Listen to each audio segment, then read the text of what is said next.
Bienvenue dans Conservation Journey, le podcast qui laisse la parole aux personnes et aux organisations engagées pour la préservation de la faune et de la flore sauvage. Aujourd'hui, je laisse la parole à Florian du comité français de l'UICN qui va vous expliquer comment ça se passe pour créer les listes rouges des espèces menacées. Bonne écoute. Bonjour à tous, moi c'est Florian Kirchner et je vais vous parler de différentes choses. Alors, on a une heure devant nous et ce dont je veux vous parler, là, pour vous dire en quelques mots, c'est déjà l'UICN où je travaille. Je ne sais pas si vous connaissez l'UICN, je vais vous en parler. Je vais vous parler de mes missions. Je suis responsable du programme Espèces, donc pour vous dire en quoi ça consiste et en quoi consiste ce travail particulièrement. Je voudrais vous parler de la liste rouge des espèces menacées, parce qu'en fait, c'est l'essentiel de mon travail, c'est ça, c'est élaborer la liste rouge des espèces menacées en France. Et puis, comme c'était préparé avec Émilie, le but, c'est de vous parler un petit peu de mon parcours pour en arriver là, mais peut-être pas que mon parcours. L'idéal, pour que ce soit intéressant, c'est que je vous parle un petit peu du parcours des autres personnes qui travaillent à l'UICN, parce qu'on a un peu plus de 40 là en France, et aussi le parcours de tous les experts avec lesquels on travaille. Et vous verrez qu'en fait, il y a, en tout cas pour concourir au type d'action qu'on mène, il y a vraiment plein de voies possibles, plein de passages possibles en termes de parcours. Pour démarrer, l'UICN où je travaille. Qu'est-ce que l'UICN? L'Union internationale pour la conservation de la nature. Alors, si vous êtes dans la conservation des espèces, des écosystèmes, etc., vous avez forcément entendu parler de l'UICN. Mais c'est vrai que c'est pas très connu du grand public non plus. L'UICN, c'est une organisation internationale. Le siège est basé en Suisse. Et comme son nom l'indique, c'est une union. C'est une union qui réunit des ONG du monde entier. Il y a des ONG nationales et internationales, qui réunit aussi des établissements publics, donc des organismes gouvernementaux et des États. Vous voyez que l'UICN, c'est une union un peu hybride, si on veut, un peu mixte entre des composantes gouvernementales et non gouvernementales. Alors, on n'est pas l'ONU, hein. Des fois, les gens demandent si l'UICN, c'est l'ONU. Pas du tout. On est une ONG, en même temps, on est une ONG dont une grande partie des composantes sont gouvernementales. Et ce que ça veut dire, c'est qu'on travaille pour les ONG du monde entier, avec des scientifiques du monde entier, pour les gouvernements et les conventions internationales de la planète. Vous voyez, c'est un rôle. Notre but, c'est de faire bouger les lignes dans la conservation de la nature, mais on n'est pas une association activiste. L'idée, c'est qu'on dresse des constats scientifiques, toujours basés sur la science, et à partir des constats, on préconise des solutions. Donc ça, c'est vraiment le gros de notre travail, c'est trouver des solutions, élaborer des solutions sur des sujets compliqués qui sont comment on préserve telle ou telle espèce, comment on préserve les océans, comment on préserve les écosystèmes de la planète, avec quel type de financement, avec quel type de levier, etc. Donc on préconise, voilà. Donc c'est un travail de réflexion, d'analyse, et ça se fait avec énormément de gens. Alors je vais vous parler un petit peu de tout ça. Donc, mes missions à l'UICN, déjà, c'est responsable du programme espèces. Donc, comme beaucoup d'ONG, si vous connaissez un petit peu, nos activités sont découpées en programmes. On a un programme sur les politiques de la biodiversité, un programme sur les écosystèmes, un programme sur les aires protégées. Et alors, il y a des programmes géographiques. On a un programme dédié à l'outre-mer, par exemple. En France, la biodiversité en outre-mer est extrêmement importante. Et moi, mon rôle, c'est de m'occuper du programme espèces. Alors, qu'est-ce que ça veut dire être responsable du programme espèces? Ça veut dire que je coordonne une petite équipe de 7. On est 7 si je me compte sur moi-même. Et le but d'un responsable des programmes, c'est de lancer des nouveaux projets, d'agréger des acteurs pour monter des partenariats et faire des projets avec tous les acteurs qui comptent. Donc, je contacte en permanence des associations, des établissements publics, des scientifiques pour créer des partenariats et lancer ensemble des initiatives. Et ensuite, le but, c'est de mener ces projets et de délivrer les résultats. Et les projets principaux sur lesquels je travaille, c'est de développer la liste rouge des espèces menacées. Alors, je vais faire une parenthèse sur la liste rouge pour vous dire un peu de quoi il s'agit. Alors, je suis sûr que si vous vous intéressez à tous les sujets de conservation de la nature, vous avez forcément entendu parler de la liste rouge.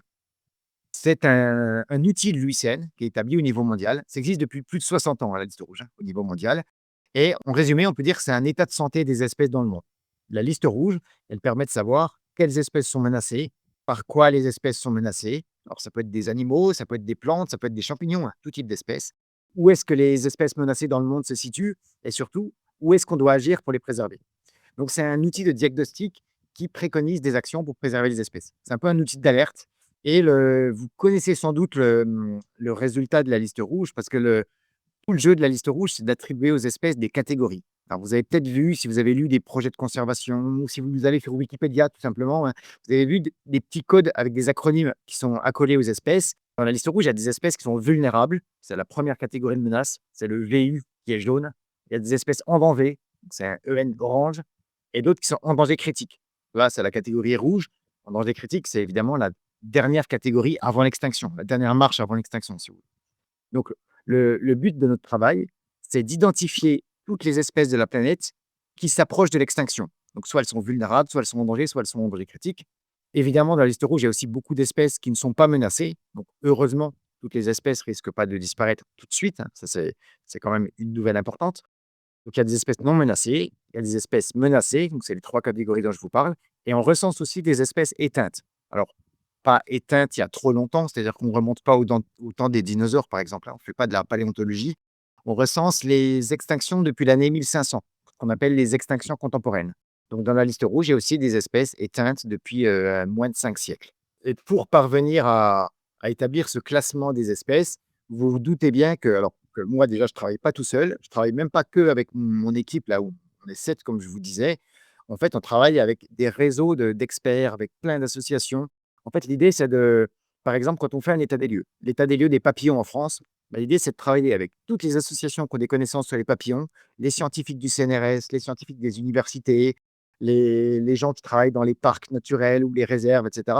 Tous ceux qui ont de la connaissance sur les papillons, de l'expertise, et qui peuvent nous apporter des informations sur les papillons. Ensuite, on agrège tout ça. Alors, ça prend des mois et des mois, hein. Un état de santé comme ça, souvent, il y a plus d'1 an de travail simplement pour agréger toutes les informations. Et ensuite, on analyse ces informations. On réunit un panel d'experts. Donc, en général, c'est un petit groupe de spécialistes, d'une dizaine de spécialistes, des gens très, très pointus. Si vous voulez, c'est un petit peu les meilleurs experts des papillons en France, si on prend le cas des papillons. Et pendant 3 jours, on passe en revue les 250 espèces de papillons de France, espèce par espèce, une par une.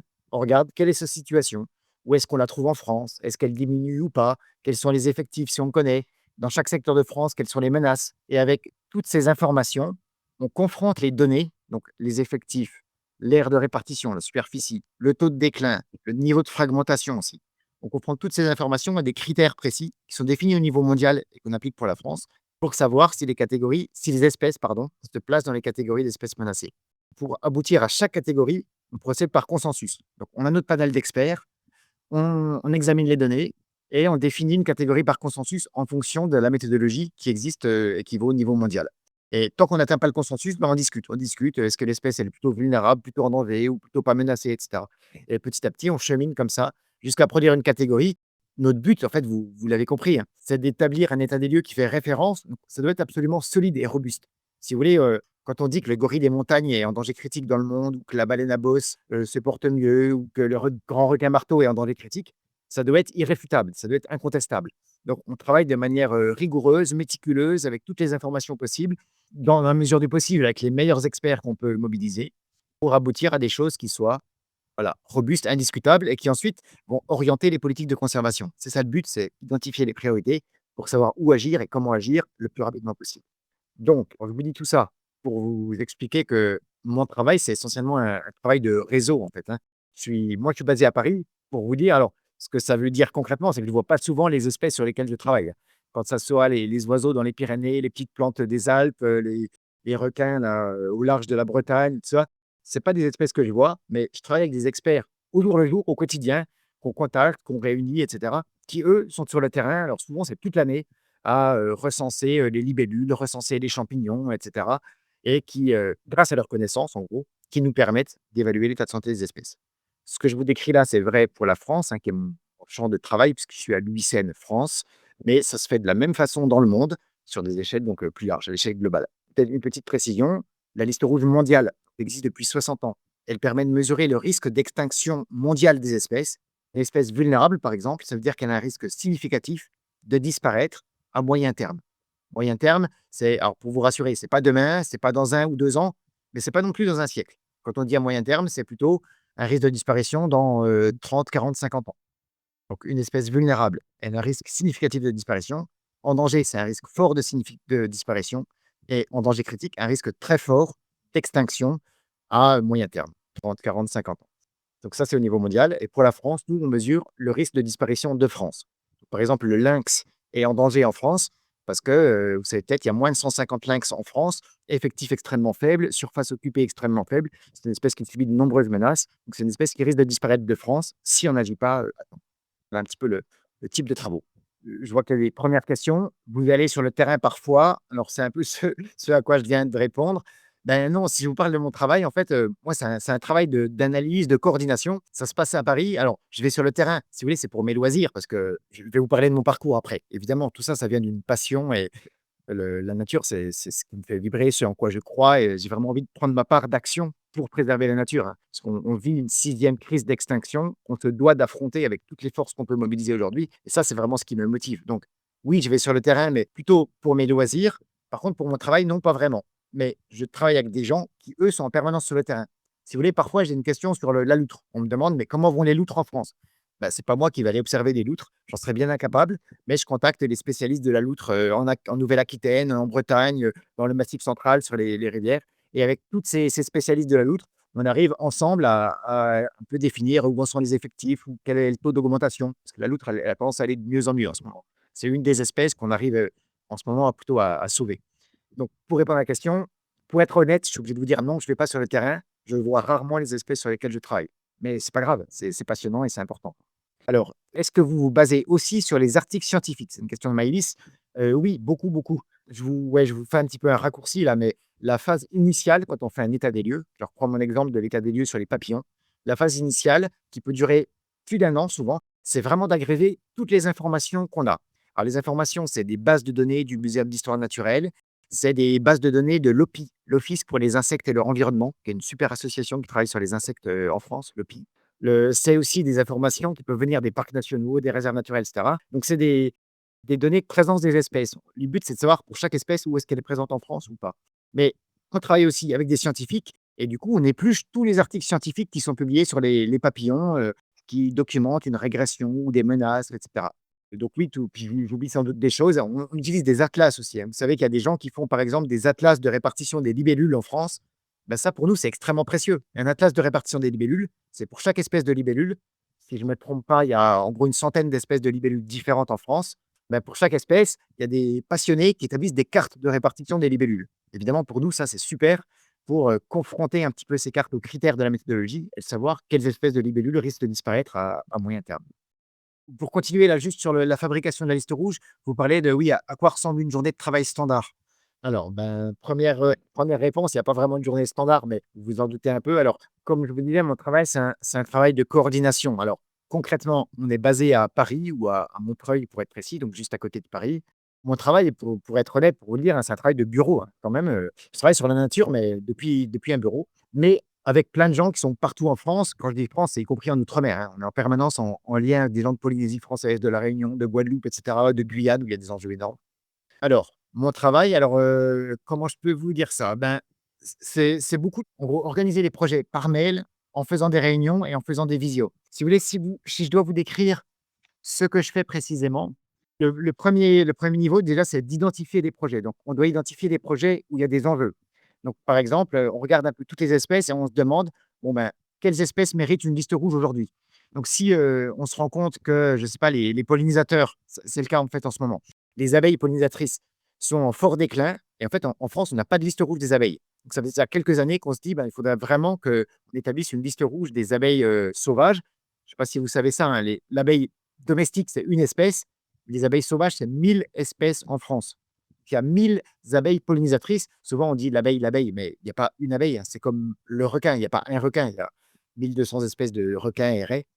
Bon, donc là, on va établir un état des lieux des 1000 abeilles sauvages de France, parce qu'on l'a identifié comme enjeu. Donc, mon travail, un petit peu, c'est de regarder tout ce qui se fait dans la conservation et d'identifier les lacunes. Et sur les lacunes, de lancer un état des lieux. Pour lancer un état des lieux, mon premier rôle, c'est de trouver des partenaires scientifiques. Donc, c'est ce que je vous disais avant, hein, associations, parcs, réserves, acteurs scientifiques du CNRS ou autres. Et puis, vous vous doutez qu'il y a un élément financier là dans toutes ces équations. Ce que je dois faire aussi, c'est de trouver des financements pour mener des actions. Alors, on s'adresse beaucoup, l'UICN où je travaille, hein, on s'adresse beaucoup au pouvoir public. C'est-à-dire qu'on est assez bien subventionné par le ministère de l'écologie et par l'OFB, l'Office français de la biodiversité. Ils nous subventionnent en fait parce que le ministère utilise nos états des lieux. Si le ministère veut faire une liste rouge des papillons protégés, donc une réglementation sur les papillons, aujourd'hui, ils utilisent la liste rouge des papillons menacés que nous, on établit. Donc souvent, le ministère nous contacte en nous disant, on a besoin de réactualiser la protection des papillons, donc on a besoin que vous fassiez une liste rouge des papillons. et ils nous financent pour faire ça. Mais souvent, malheureusement, c'est pas assez, hein. Vous connaissez la situation des finances publiques. Ça serait trop beau si le ministère pouvait financer tout ce qu'on fait. Je dois trouver des fonds complémentaires. Ça peut être des fonds européens, des fonds de région, des fonds d'entreprise aussi. On utilise le mécénat d'entreprise, quelque chose qui est très discuté, mais beaucoup d'associations en France aujourd'hui, France Nature Environnement, la LPO, etc., l'OPI, utilisent le mécénat d'entreprise aussi.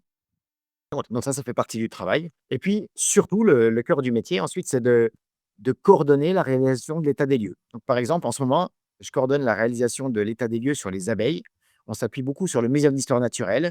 Il y a une petite équipe technique qui est en train d'agréger toutes les données qui existent sur les abeilles. On vient d'établir des panels d'experts. On est en train d'organiser une réunion d'expertise. Donc ça va être en début d'année prochaine. On va réunir les meilleurs spécialistes des abeilles de France pendant une semaine pour passer en revue toutes les abeilles. Donc là, dans mon équipe, il y a quelqu'un qui est chargé d'organiser ces réunions d'experts, de contacter les experts, de les inviter, de leur expliquer ce qu'on attend d'eux, etc. Je fais une petite parenthèse, les experts qui travaillent pour nous, ils le font bénévolement. C'est assez incroyable. On ne les rémunère pas. Malheureusement, on n'aurait pas les moyens. On les défraie, évidemment. C'est quand on les invite à Paris, on leur paye leur billet de train, l'hôtel pendant une semaine, etc. On les nourrit aussi. Mais ils travaillent bénévolement parce qu'en fait, leur, euh, leur intérêt, c'est de mettre au service de l'UICN leur connaissance sur les espèces. Et ils savent que ça va servir à la conservation. Donc, ils le font parce que c'est des gens qui voient tout l'intérêt de contribuer à un état des lieux global comme la liste rouge. Je ne vous l'ai pas mis de manière précise aussi, hein, la liste rouge, en France, c'est un partenariat entre l'UICN France, où je travaille, le Muséum national d'histoire naturelle et l'OFB, l'Office français de la biodiversité. Donc, on a ces 3 institutions, on s'est réunis pour établir cet état des lieux dont tout le monde a besoin en France pour savoir quelles espèces sont menacées. Donc voilà, on discute avec les experts. Donc, dans mon équipe, il y a des gens qui contactent les experts, qui leur demandent, comme c'était posé dans la question tout à l'heure, de nous fournir toutes leurs publications scientifiques sur le sujet, de nous cibler toutes les sources d'informations à côté desquelles on ne doit pas passer, bon, et cetera. Ensuite, on agrège toutes ces informations. Dans mon équipe, il y a quelqu'un qui s'occupe du système d'information géographique, donc le SIG, hein, qui établit des cartes de répartition des espèces, qui analyse un petit peu la répartition des espèces sur des cartes. Et puis, quand tout est prêt, quand on a analysé toutes les données et qu'on a préparé l'évaluation des espèces, nous, c'est ce qu'on appelle une pré-évaluation. Donc, pour les 1000 abeilles, il faut pré-évaluer ces 1000 abeilles. C'est à ce moment-là qu'on réunit les experts et qu'avec eux, on arbitre l'attribution d'une catégorie de menace pour chaque espèce. Donc, c'est un atelier d'expertise collégiale. On appelle ça comme ça. On réunit les experts et collégialement, ils doivent nous dire quelle catégorie on attribue à chaque espèce. Donc, dans ce cas-là, mon but, c'est d'animer l'atelier. Alors, je ne fais pas ça seul, hein, avec le Muséum d'histoire naturelle. On pose des questions aux experts pendant une semaine. On leur dit, bon, bah, cette espèce, où est-ce qu'elle vit, comment elle vit, est-ce qu'elle va mieux, quelles sont les menaces que vous connaissez, comment vous voyez l'évolution dans les années à venir d'après ce que vous percevez, bon, etc., etc. Et on définit les catégories. Et ensuite, il y a tout ce travail d'analyse des informations qu'on a validées en atelier. Ça dure encore des mois. Et puis, pour finir, on doit publier les résultats. Donc là, c'est pareil, c'est dans l'équipe que je coordonne, il y a une personne qui s'occupe de faire des petits livrets.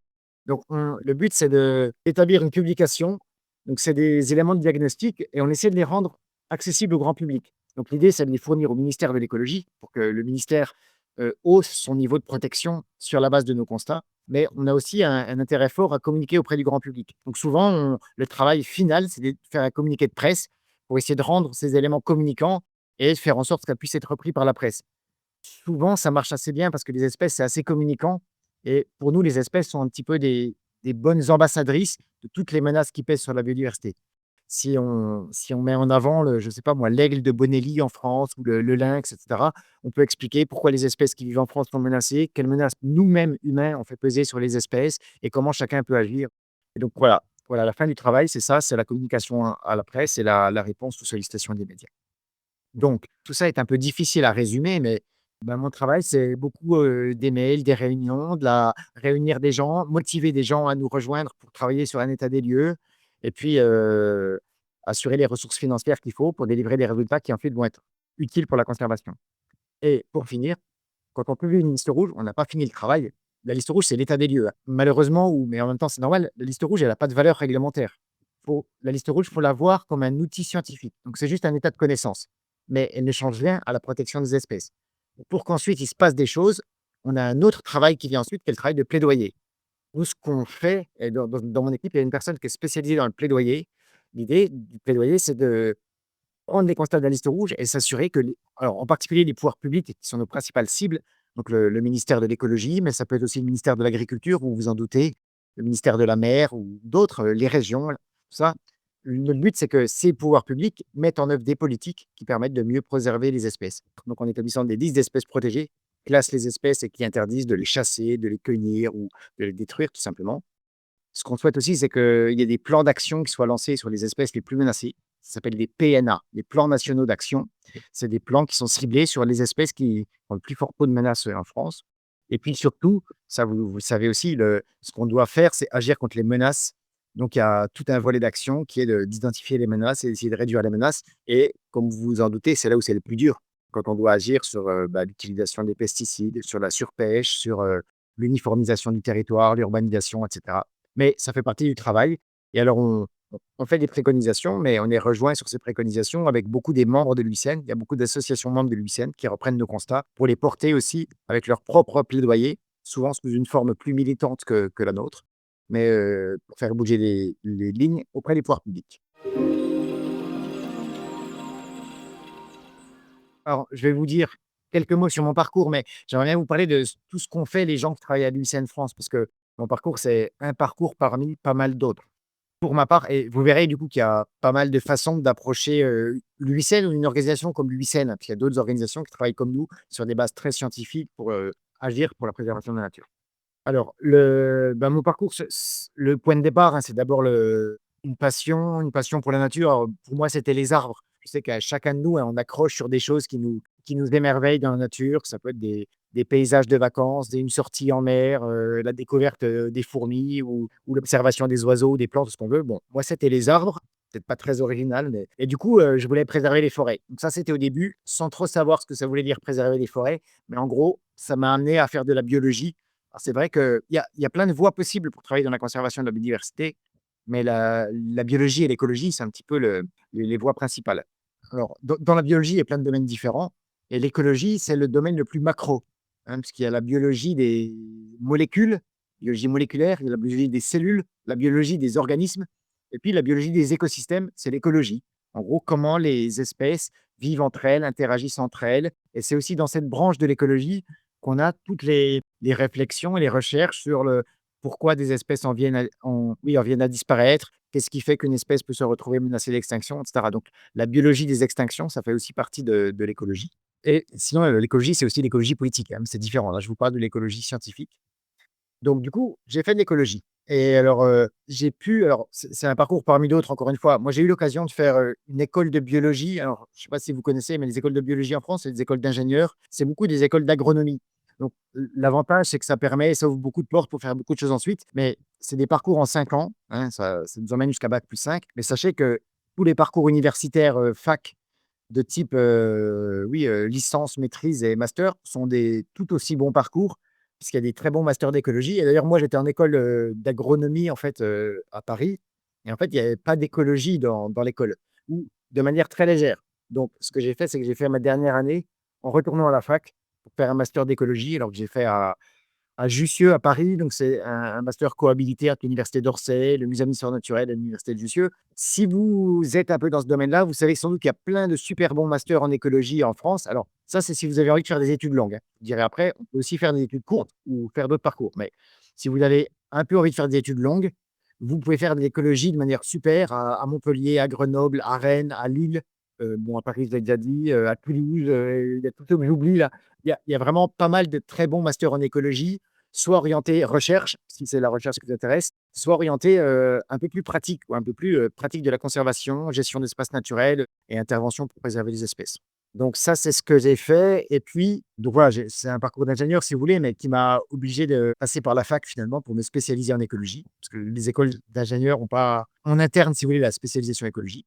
Alors après, comme j'en voulais un petit peu plus, mais ça, c'est particulier à mon parcours, mais moi, j'étais encore frustré de pas avoir l'impression d'avoir appris suffisamment sur le fonctionnement des écosystèmes, sur pourquoi les espèces en viennent à disparaître, et cetera. J'avais envie de poursuivre un petit peu les études. Alors, je me suis lancé dans un truc qui est une thèse, en fait. J'ai fait un doctorat. Donc, un doctorat en écologie, ça, vous savez peut-être, c'est 3 ans d'études. Alors, la particularité d'un doctorat, c'est que c'est des études, mais en même temps, c'est rémunéré. Parce que quand on fait un doctorat, on doit avoir une bourse. Et donc, vous êtes étudiant rémunéré quand vous faites un doctorat. Et j'ai fait ce doctorat au Muséum d'histoire naturelle il y a un super laboratoire d'écologie au Muséum d'histoire naturelle, le CESCO. Le CESCO, en gros, c'est l'équipe des chercheurs qui travaillent vraiment sur l'état de santé des écosystèmes, des espèces, le rôle du changement climatique sur les espèces, bon, etc., etc. Donc, j'ai fait ma thèse dans ce laboratoire, une thèse sur des petites plantes du sud de la France qui sont au bord de l'extinction, des centaurées. Des centaurées qui vivent vers la montagne de la Clappe. Les centaurées, c'est un peu comme des bleus avec des têtes ébouriffées. Bon, donc en gros, c'était de la biologie végétale sur des plantes menacées d'extinction. Mais quand j'ai commencé ma thèse, j'ai dit à mon directeur de thèse que je me destinais pas du tout à la recherche. Moi, mon tempérament, c'est plutôt un tempérament d'être dans l'action. Parce que alors, la recherche, c'est super, hein, et on a vraiment besoin de la recherche, mais ça revient à produire de la connaissance. Donc, c'est absolument essentiel. C'est un peu moins mon tempérament d'être simplement dans la production de connaissances. Moi, ma fibre à moi, c'est plutôt d'être dans l'action, dans l'agir, quoi. Donc, j'ai fait plutôt une thèse pour avoir un gros bagage scientifique. Mais l'idée ensuite, c'était de retourner dans une organisation qui fait de la conservation de la nature sur des bases scientifiques. Alors, je vous dis ça, c'est propre à mon parcours. Sachez qu'avec tout bon master en écologie, vous pouvez faire en fait la même chose, hein.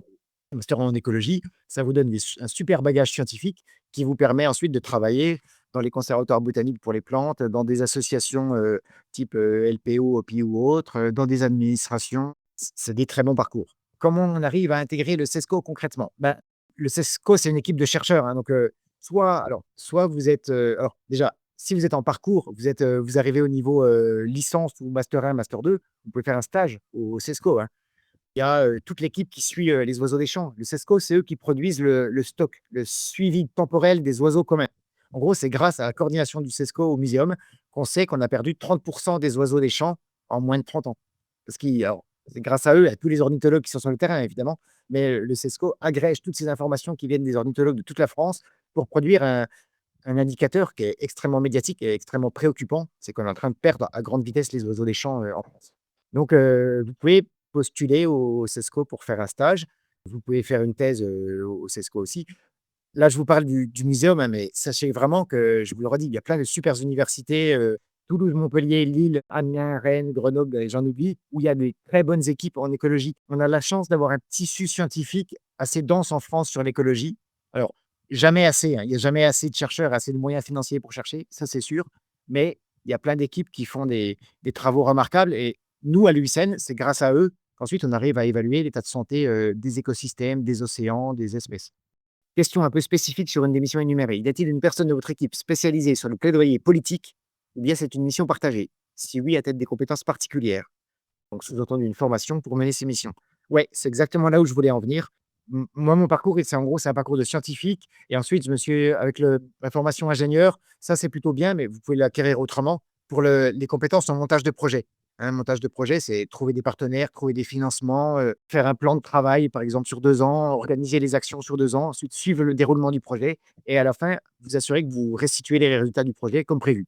Et entre-temps, gérer tous les imprévus qui peuvent advenir. Donc ça, c'est de la gestion de projet. Donc ça, c'est mes compétences à moi. Mais dans l'équipe, j'ai besoin d'autres compétences. Alors, il y a une personne qui est un peu plus dans l'informatique. On a vraiment des gros besoins de gestion de données. Vous savez, l'écologie, c'est plein, plein de données qu'il faut réussir à analyser. Donc, c'est de la bioinformatique, si vous voulez. Ça utilise et oblige un peu des algorithmes à connaître, je ne sais pas si vous connaissez R, par exemple. Donc, R, permet de faire des analyses statistiques et plein de traitements de données. Moi, je suis incapable de manipuler ça. Mais dans mon équipe, il y a un bioinformaticien, en fait, qui lui est redoutable à toutes les manipulations informatiques.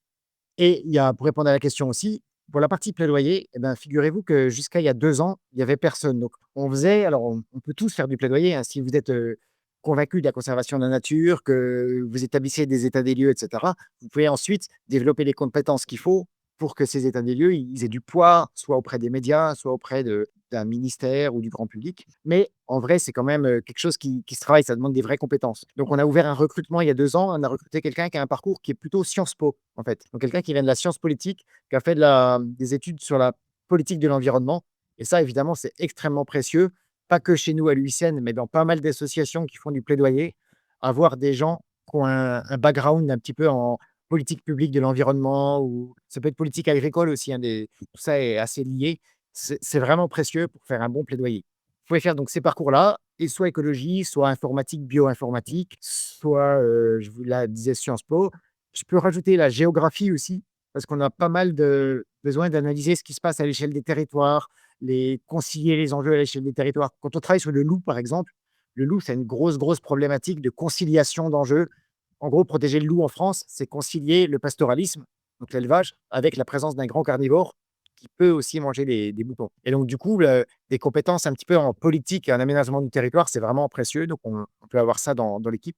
On n'a plus de géographe actuellement, mais il y en avait il n'y a pas longtemps. Et puis, des gens qui ont fait du droit aussi. Le droit de l'environnement, c'est un domaine dont on a vraiment besoin si on veut améliorer la conservation de la nature. Donc, ça peut être du droit européen, parce qu'il y a beaucoup de politiques qui sont européennes en matière de nature, du droit national, voire du droit international, parce que je vais peut-être pas entrer dans ce détail, mais il y a beaucoup de conventions internationales qui permettent d'édicter des protections de telles espèces, qui régulent le trafic des espèces ou qui protègent l'océan.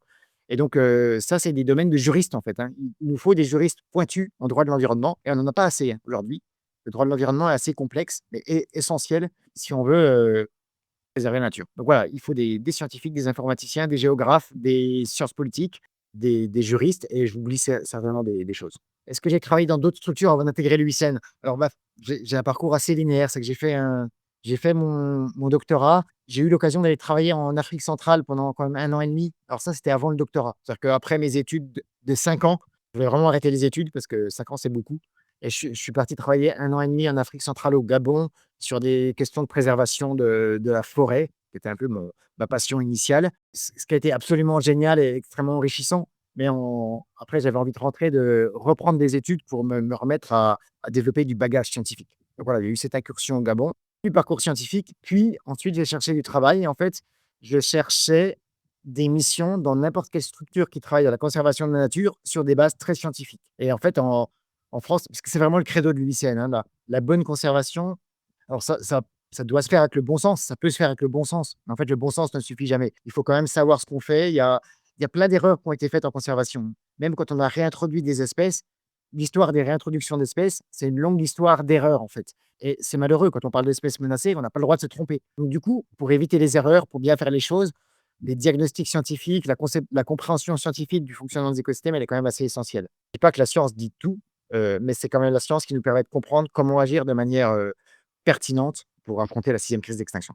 Dans quelle structure au Gabon? J'ai travaillé dans un organisme public qui s'appelle l'IRAF, l'Institut de recherche agronomique et forestière. C'est un petit peu l'équivalent de l'INRAE chez nous, hein, l'Institut agronomique.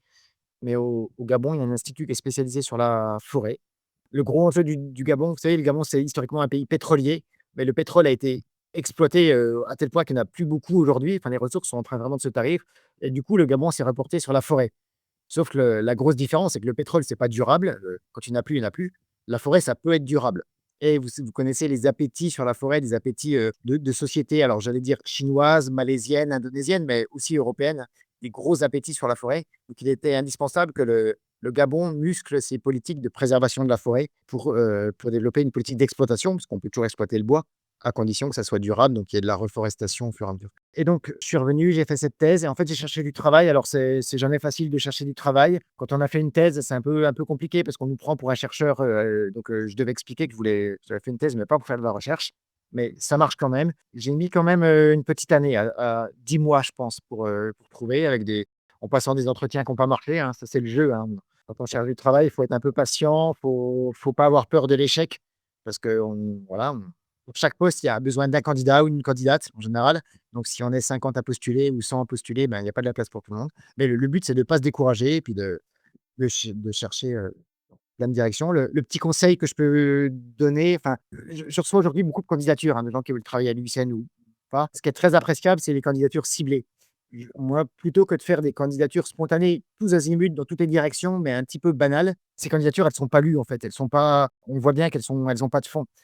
Par contre, ce qui marque et ce qui marque des points plus facilement, c'est des candidatures très ciblées. Si vous adressez à une structure, que vous soyez capable de montrer que vous connaissez la structure, que vous postulez à cette structure, pas par hasard, mais parce que vous croyez un petit peu dans le mode d'action de la structure ou ses valeurs ou les objectifs qu'elle poursuit.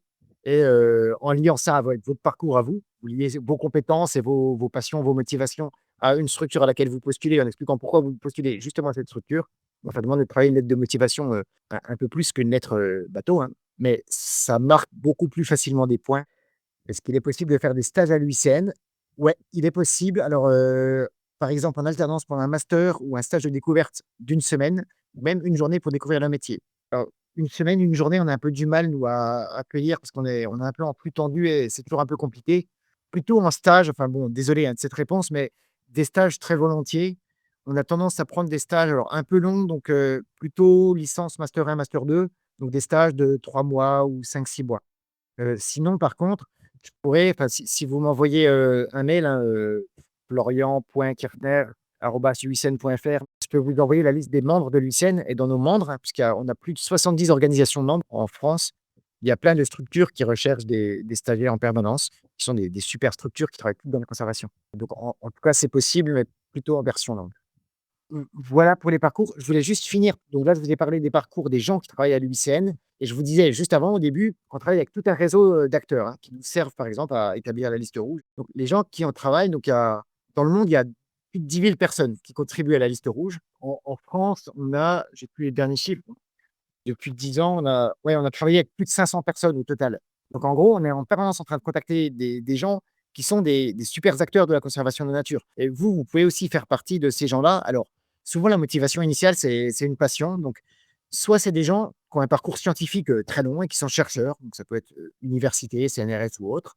Soit c'est des gens qui ont des formations, bon, master bac+5 comme je vous disais, mais il y a aussi plein de super formations qu'on dit courtes, hein, mais par exemple des BTS gestion et protection de la nature, formation de 2 ans, mais il y a des gens qui se forment, sur le tas, donc on peut par exemple travailler dans un parc naturel ou une réserve ou un conservatoire d'espaces naturels. Il y a plein de structures en France, hein, qui maillent tout le territoire, en France et parmi ces gens-là qui sont, par exemple chargés de mission flore dans un conservatoire ou chargés de mission oiseaux dans un parc national, dans ces gens-là, il y en a beaucoup qui deviennent des spécialistes. C'est-à-dire qu'avec l'expérience, en s'investissant dans un domaine naturaliste particulier, donc soit les insectes, soit les plantes, soit autres, ils deviennent des très, très bons spécialistes de leur domaine.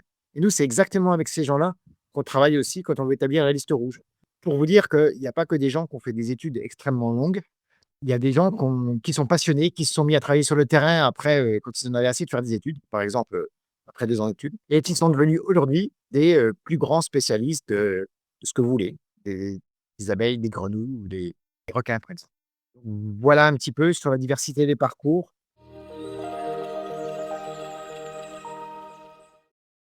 Toutes nos offres d'emploi, tout est transparent dans ce qu'on fait, donc c'est public. Sachez que sur le site de l'UICN au niveau mondial, si vous êtes intéressé par l'international, il y a aussi en permanence des postes. Alors, ils sont assez concurrentiels, hein, parce que c'est des postes qui sont publiés au niveau mondial, mais vous pouvez, travailler. On a un bureau européen de l'UICN à Bruxelles et assez axé sur les politiques. Il y a l'équipe Liste Rouge qui est basée entre Cambridge au Royaume-Uni et Washington, donc aux États-Unis. L'équipe Liste Rouge mondiale, je veux dire, parce que moi l'équipe Liste Rouge France, ben, on est à Paris. Il y a des bureaux de l'UICN partout dans le monde. Il y a 2 bureaux africains, par exemple. Il y a des bureaux en Asie, bon, et cetera. Donc, tous ces bureaux de l'UICN, au total, ça doit être, si je ne me trompe pas, un peu plus de 500 salariés dans le monde, l'UICN. Et donc, il y a en permanence des recherches de stages.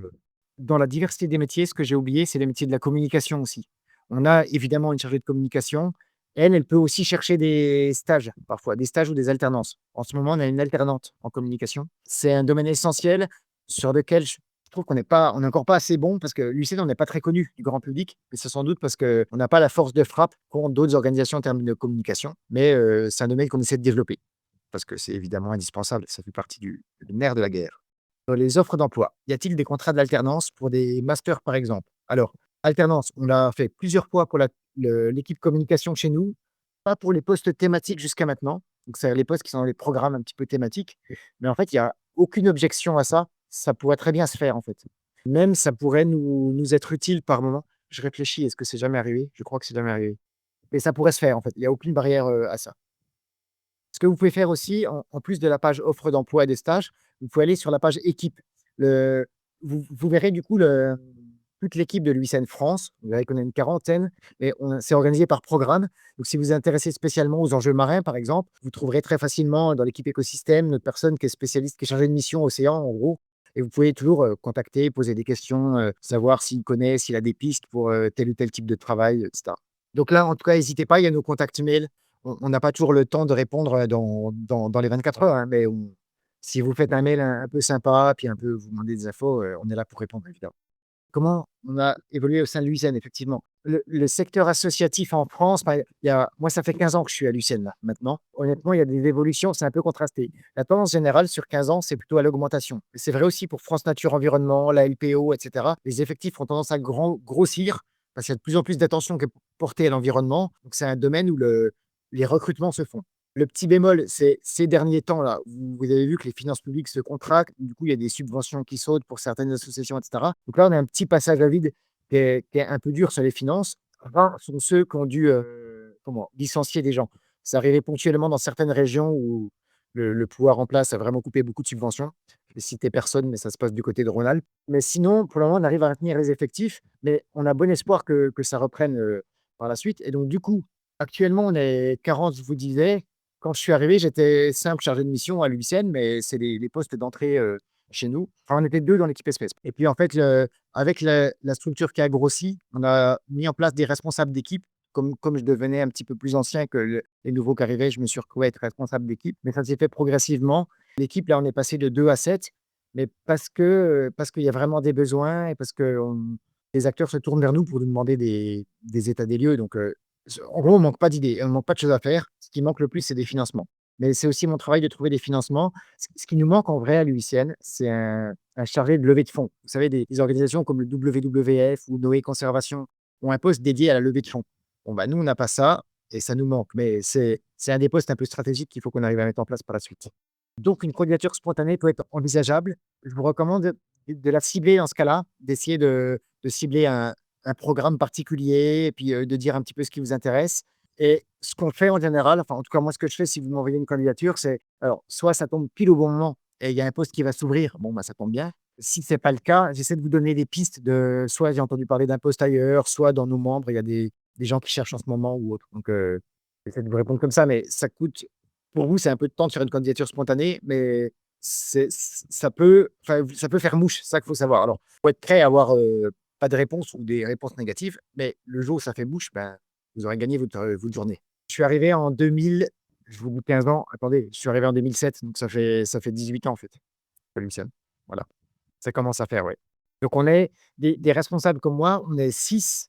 Ouais, notre modèle de fonctionnement, c'est celui que vous pourrez trouver pour beaucoup d'autres ONG. Si vous regardez LPO, WWF, bon, je cite un petit peu toujours les mêmes, hein, Fondation Nicolas Hulot, enfin la Fondation pour la Nature et l'Homme, pardon, ils ont changé de nom, ou autres. Il y a beaucoup des programmes thématiques et beaucoup des responsables de programme. Alors, des fois, ça s'appelle coordinateur, des fois, ça s'appelle directeur de programme. Chez nous, ça s'appelle responsable du programme, mais c'est un peu la même chose. Et dans mon équipe, il y a ensuite donc moi, je suis responsable d'équipe, il y a des coordinateurs de projet, il y a des chargés de mission. Et parfois, on a des chargés de projet sur des durées courtes. En gros, il y en a pour tout le monde. Ça veut dire que vous pouvez faire un parcours dans une association, ensuite aller dans une autre, ou passer par le musée d'histoire naturelle si vous voulez, revenir dans une association. Il y en a pour tous les types d'expériences. Juste peut-être un conseil. Alors, bon, je vous disais, ces dernières années, il y a eu tendance à avoir du recrutement dans. Moi, je décourage personne qui veut faire ses études dans la protection de la nature, parce qu'il y a vraiment plein de choses à faire. Et puis, ben, tout le travail que, Émilie, tu fais, hein, c'est de cartographier un peu toutes les possibilités de travailler dans la conservation de la nature. Moi, là, en plus, je vous parle que de ce que je connais bien, hein, mais sachez qu'il y a vraiment des milliers de façons de faire de la conservation de la nature.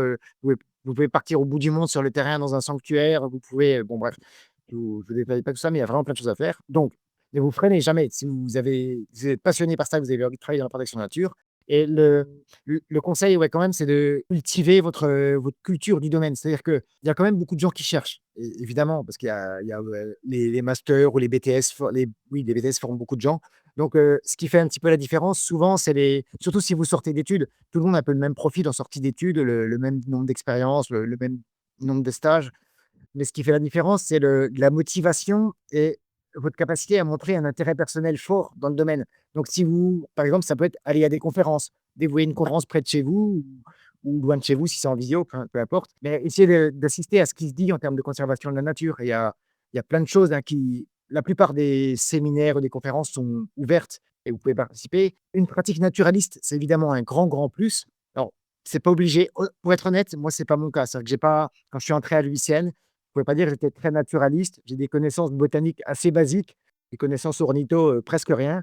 Mais bon, ça m'a pas empêché d'entrer à l'UICN. Mais c'est vrai que dans les profils, quand il y a des gens qui nous disent qu'ils sont passionnés des grenouilles et qu'ils ont tout un background et un bagage sur les amphibiens, les reptiles, etc., bon, bah, ça montre une motivation forte, un intérêt fort, etc. Donc, ça, n'hésitez pas. N'hésitez pas aussi à, bah, j'imagine que vous le faites tous, mais à suivre l'actualité environnementale. Ça, c'est vraiment bien pour les entretiens. En entretien, on voit la différence entre les gens qui ont juste fait leur étude d'écologie et puis qui arrivent, qui postulent avec pas beaucoup de, je sais pas moi, de recul ou quoi. Et puis ceux qui se documentent, ceux qui lisent, ceux qui savent ce que c'est que la sixième crise d'extinction, tous les enjeux qui vont avec, qui ont suivi un petit peu l'actualité. L'actualité ne manque pas hein, en ce moment sur l'écologie en France ou dans le monde. Ça fait vraiment la différence en entretien. En gros, ça montre que vous êtes dans le coup, quoi.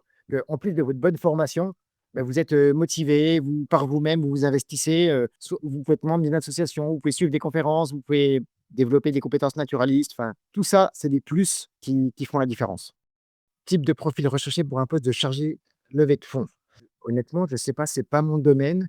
Faudrait demander à quelqu'un qui sait. Est-ce qu'il faut plutôt un communicant, c'est-à-dire quelqu'un ou plutôt quelqu'un qui a une fibre sciences politiques pour faire la levée de fonds? Ça peut être beaucoup de choses, la levée de fonds. Nous, ce qu'on va pas faire, c'est s'adresser aux particuliers. En gros, on va pas aller dans la rue pour demander aux gens d'adhérer à l'UICN, parce que l'UICN, c'est pas une organisation de particuliers spécialement. Mais ce qu'on appelle la levée de fonds, nous, c'est plutôt contacter des fondations, contacter des entreprises, contacter des pouvoirs publics pour avoir des subventions, des mécénats et autres. Donc, c'est un très bon relationnel, une capacité à être percutant dans des arguments. C'est toujours une capacité à convaincre hein, qu'on recherche. C'est un peu comme du plaidoyer, en fait, la levée de fonds. Il faut convaincre que ce qu'on fait, c'est essentiel, que c'est transformateur, que ça va changer la donne et que avec telle mise de fonds qu'on nous apporterait, on réussira à faire tel objectif. Pour charger de mission, bah, c'est vrai que les chargés de mission chez nous, ils ont tous un bac plus 5 quand même. C'est vraiment des masters en écologie. Mais c'est pour ça que je vous disais que dans notre réseau, c'est pas le cas de tous les gens qui sont dans notre réseau, qui sont aujourd'hui, nous, on les appelle des experts, hein. Des gens, les plus grands spécialistes des libellules, c'est les experts des libellules et certains n'ont pas du tout une formation scientifique longue. Est-ce que ça demande une petite maîtrise de la gestion de budget? Ça dépend du poste que vous occupez.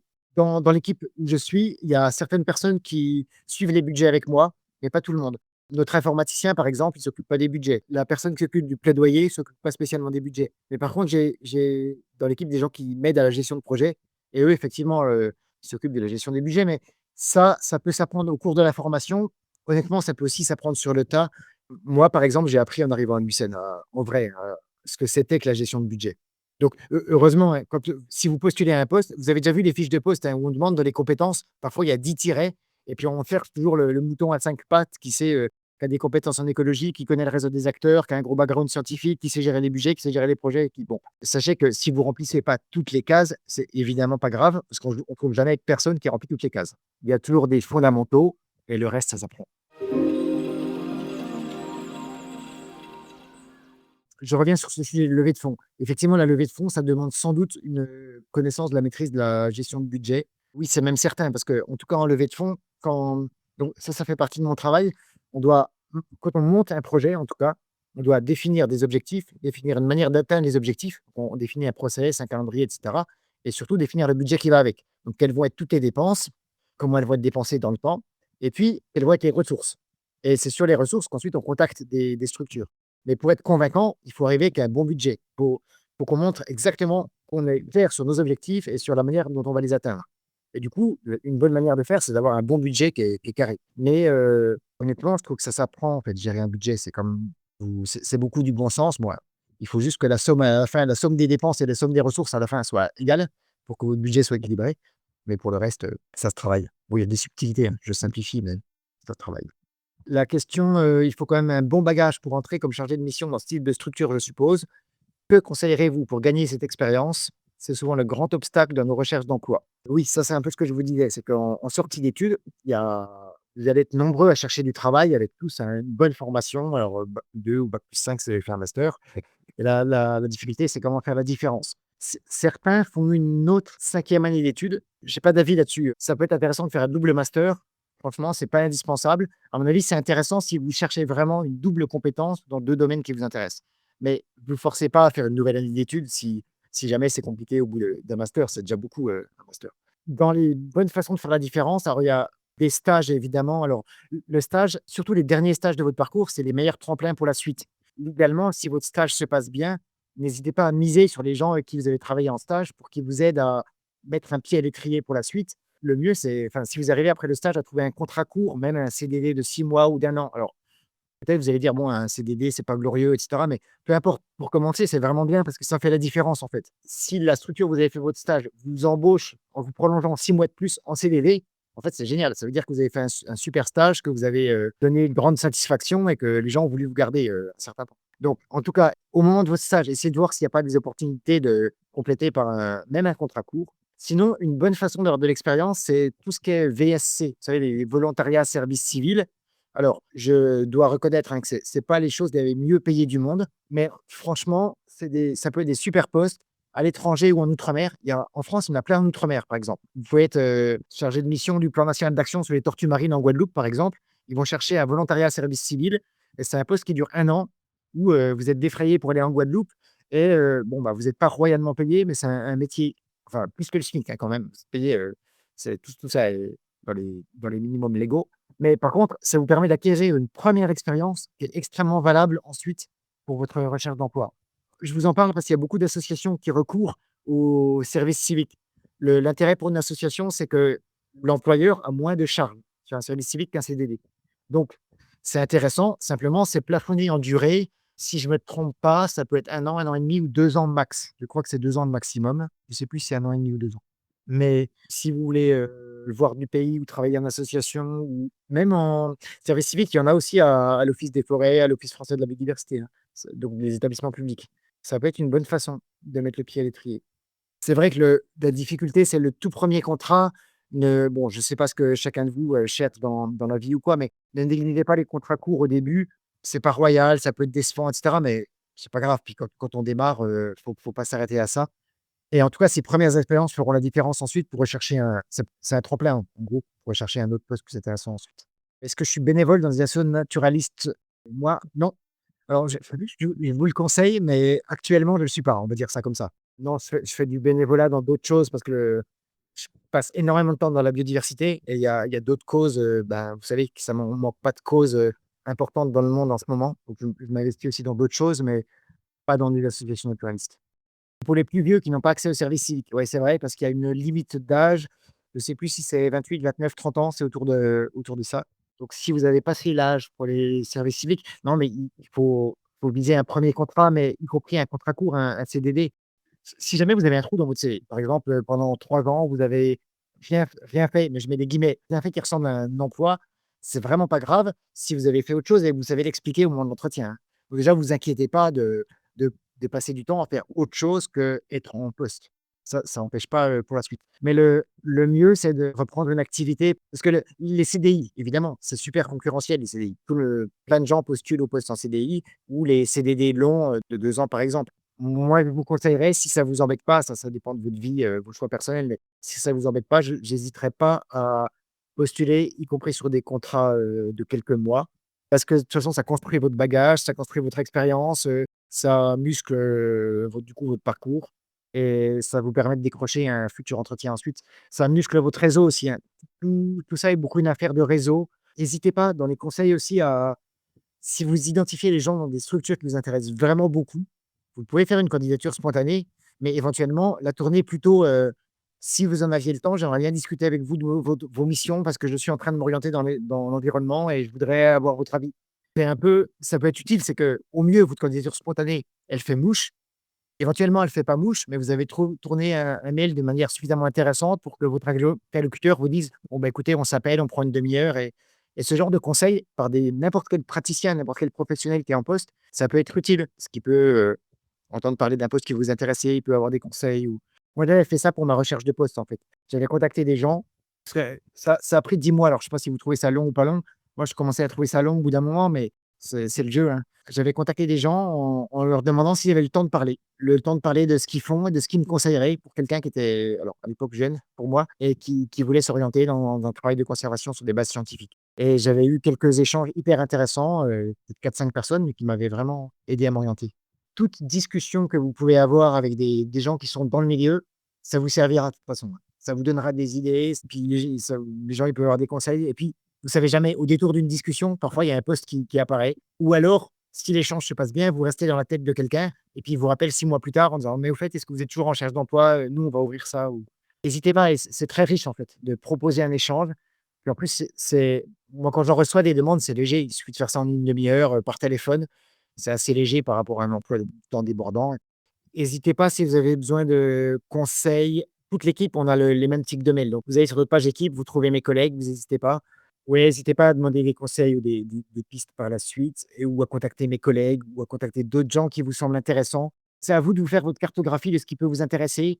Vous pouvez aller voir dans la liste des membres de l'UICN. Vous verrez qu'il y a, donc non, encore une fois, c'est des organisations, et vous verrez qu'il y a plein de structures auxquelles vous n'avez pas pensé, qui pourraient peut-être vous intéresser. Vous allez fouiller sur le site internet, et alors, vous allez en voir plein, il y en a qui ne vont pas vous intéresser. Celles qui vous intéressent, essayez d'identifier les postes qui vous intéressent le plus et vous contactez ces gens. C'est pas grave, un peu en mode spontané. Vous, éventuellement, pour pas être intimidant, vous faites pas de lettre de motivation. Vous envoyez juste votre CV et vous dites bonjour, je suis en recherche d'emploi ou je serai bientôt en recherche d'emploi, etc.